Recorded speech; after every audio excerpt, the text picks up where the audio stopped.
Hey guys, how you doing today? I'm DeathMonkeyXL here, and today I want to talk about Little Devil Inside, a game that was showcased on the PS5 reveal not too long ago. It left a lot of questions for us. It showed some interesting visuals with this old guy that was doing some crazy things like reading a paper, taking a poop, and this young adventurer looking guy who was just out doing random things. What I want to do in this video is give some more information about the game and kind of where it started and where it came from, because I looked up some information on it and I wanted to share that with you guys. So it turns out that Little Devil Inside was a Kickstarter project that had 5,000 backers, had a total of $306,000 contributed to it from a goal of 250,000. So they reached their goal and was supposed to come out on Xbox One, PS4. I think they had it on Wii U, and Steam, and like Linux and stuff like that. So Wii U, just think about how long ago. I think it was like 2015, but it's when this Kickstarter was open. It says estimated delivery 2015 for the desktop wallpaper pack. So that's like crazy. Think about how long this game has been in development, and when you go into finding out more about it, you understand why. I still can't believe that whole Wii U thing. Like, we're on Switch now, and people are waiting for the Switch Pro. All right, so there's some Kickstarter. We got some cool pictures here of things going on. If you look at the trailer, I'll probably put that up on the screen now.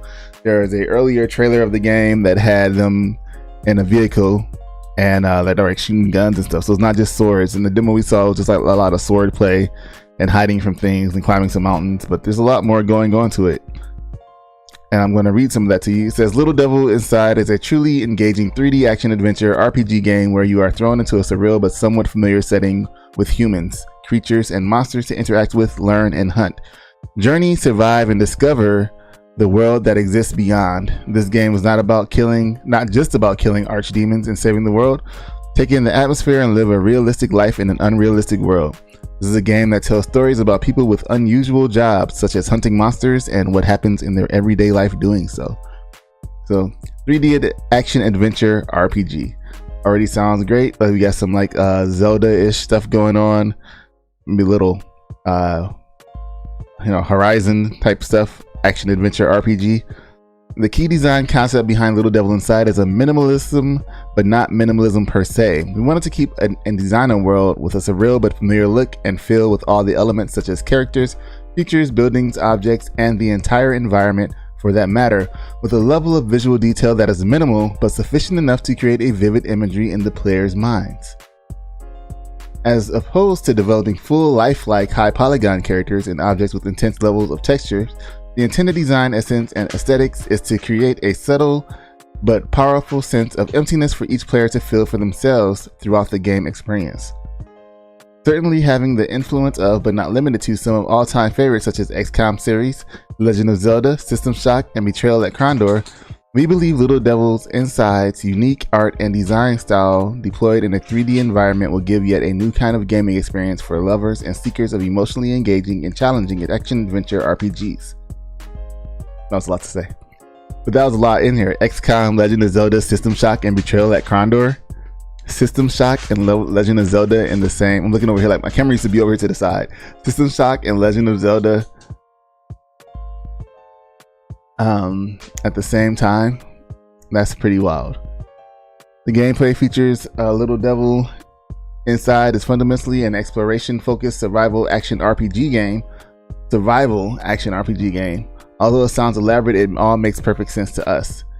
Compared to some other games of this genre in the past, the game focuses more on ordinary life. As in real life, where a hard week's work is rewarded by a relaxing or refreshing weekend, we wanted to create a world and provide elements within where you can return back to town or your home after an adventurous mission to regather and re-equip. A definite environmental contrast. Unlike some other survival games, there will be a hometown or city to return to and rest and prepare for your next mission. The town itself will have its own set of events and elements to interact with. So if you played Outward, it's kind of like that also. You can go into the towns and rest and get equipment and go back out and to do the adventures. So I think you're going to have some level like that. And I wonder if it's going to have like that level of difficulty behind it.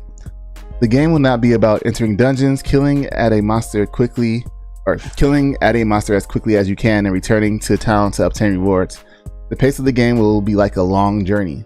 You will need to prepare for any unexpected encounters with the weather, have the necessary intel about the region, equip your gear as you see fit, get on a vehicle and react to unexpected events that arise during your journey. Depending on how you prepare for the mission and how you react and respond to events will determine how easily or hard you can achieve the missions.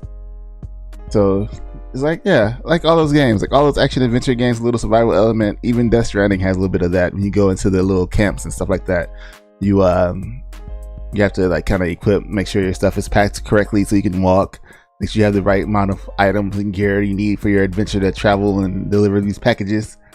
And even with Outward, you want to make sure that you have, you know, things you need to cook if you're out there too long or sleep on and stuff like that. Know your enemy. One of the most important things to do in preparing for your mission is, of course, knowing as much as you can about the enemy that lie ahead. Each monster, creature, or enemy will have different characteristics and stats, hence different habits and behaviors. So it will be advantageous to you to equip yourselves with the right weapons and protective gear before embarking. Faculty management. So you also get like people like retainers on Final Fantasy XIV, or the guys you sent out in Star Wars The Old Republic. I don't know any other games where you sent out people to do adventure things for you. Monster Hunter, not Monster Hunter. What was that one game with the disc? Monster Rancher. The basic setting is this: you are hired by a professor who is investigating and studying unusual, concerning activities in the outside world to develop new technologies. As a member of his faculty, you are hired to go on risky missions. You may tag along on some, to investigate and bring back bits of information and/or artifacts for further study and analysis. More than that, you can manage your own team as part of the faculty. You can interview and hire new team members and send them on missions that match their specialities. There will also be encounter events while you're traveling through the world map. So there will be public transportation as well as vehicles you can control, maintain, and upgrade yourself. And using transportation doesn't mean you're taking a shortcut to your missions, even though it'll be faster than running on foot. Even on public transportation, such as a train, you will be within a scene, such as sitting and looking out the window. During that time to your destination, unexpected events may arise. Events may be good or bad. You may run into another character that side spins off to a mini mission or offer help with your current mission. The train may come under attack and you may have to get out and fight. We are planning to include as many unique events as possible to give you a more engaging and unique experience in your missions. And they're saying that it has dynamic movement, so that's kind of similar to like when you're playing Tomb Raider or Uncharted, how you run against a wall and they kind of like use their hand and move it against the wall, like you saw in the Unreal 5. We watched that Unreal 5 engine demo, how she walked up to the wall, her hand just kind of like hit the wall to look in and prop herself up. It'd be something like that. And this kind of adds to like the actual movement animations and stuff like that, just to make it a little bit more realistic. Combat, it says slash and bash through enemies with swords, guns, and steampunky gears in a responsive combat system that will be easy to learn and difficult to master. But whoa, these nice little attacks here. Oh snap. That guy's trying to run. He's like, nah fam, no running for you. Ooh, so the enemies actually get scared and can run away. That's kind of interesting. Players will be able to toggle between auto target and single target. The auto target will be useful when confronting a group of or a horde of enemies. So like you want to turn around and just kind of like shoot them with a gun real quick, like pow, aha. When confronted with an elite enemy or a monster for a 1v1 duel, the single target will enable a more focused combat. Gears are, it says, graft science and technology with supernatural powers and artifacts gained from killing demons, monsters, and creatures to upgrade your steampunky weapons and armor. You can also upgrade your vehicle for better performance and durability. They're keeping the UI minimal, so minimal. So it's like one button contextual pushes, just to keep you more invested into the game. You're not looking at a whole bunch of stuff on the screen. I guess you take damage in the game, you know, showing stuff like that on your character.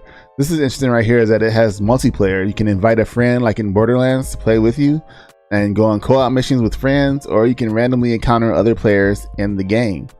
That's probably what they meant earlier when they said you might find somebody who's on the same mission as you on the train. So that's pretty cool. And then they had like this, you know, the main character is not a superhero or supernaturally gifted with powers in any way. Through the game, he will develop and become strong, but with human limitations. The character will be vulnerable and can be sick, be hurt, diseased. That's the survival aspect of it. And such a character will need to study its enemies and rely on technology to confront them and gain experience and strength. The hardship, pain, and emotions will be visually expressed as is within the game. Other characters will each have their own set of specialities and areas of strengths, weaknesses, and have a role in the main storyline. Here's some crazy enemies right here to look at. Some more concept art, and then they have some videos. If I'm not playing the actual trailer, they have some videos here of stuff happening in the game, talking about targeting and looting. You can loot dead bodies. If you get close enough, a search icon will appear. You can simply click on it to bring up a menu that is relevant to the particular item. However, we don't want any visual UI to interfere with the game or bring a sense of pause to the experience, but be part of or rather add to the emotional depth. And that's something we haven't seen yet in the game, but that's pretty cool. People that got it already, they paid the $25 for it. They had the early backer copy, and then I guess there's a soundtrack, early access to the game. These people have been waiting for a long time, but the game looks really good. There was a little controversy about some of the enemies, and if I just back up here, you could probably see all that because it's all in the front news. So you type in Little Devil Inside, it's a whole front thing that pops up. These enemies here, little tribe man with the mask and the dress. We're felt to have some racial stereotypes, and they didn't want to be a part of that and accidentally offend anybody, so they're going to change this up here. But other than that, I think the game is going to be pretty solid, and I really can't wait to get my hand on it. So now you see it says Nintendo Switch, Xbox One, PS5, and PS4 in Windows. So still not on Xbox One X, which is interesting. I wonder how the PS5 is going to help that out with it not being on, you know, with still being on PS4 and stuff and not having anything extra. Here's some pre-alpha gameplay here. It's probably what I'll have in the video. That's it, guys. Thanks for watching this video. I hope you enjoyed or became more interested in Little Devil Inside. I know I have, because it sounds really good if they can pull everything they want to pull off in the game. They've been developing it for a while. They have a nice, good publisher behind them with Sony. Hopefully they're able to achieve their dreams and goals and what they want out of the game without any patches or extra DLC, and we can get a nice long adventure like they want to make out of the game. For more information of any games coming out, please subscribe to the channel. Make sure you like and share this video, and comment down below on what you think about this game or any other game that you may be interested coming out in the next couple of years. And I'll talk to you guys later. Thanks for watching. Peace.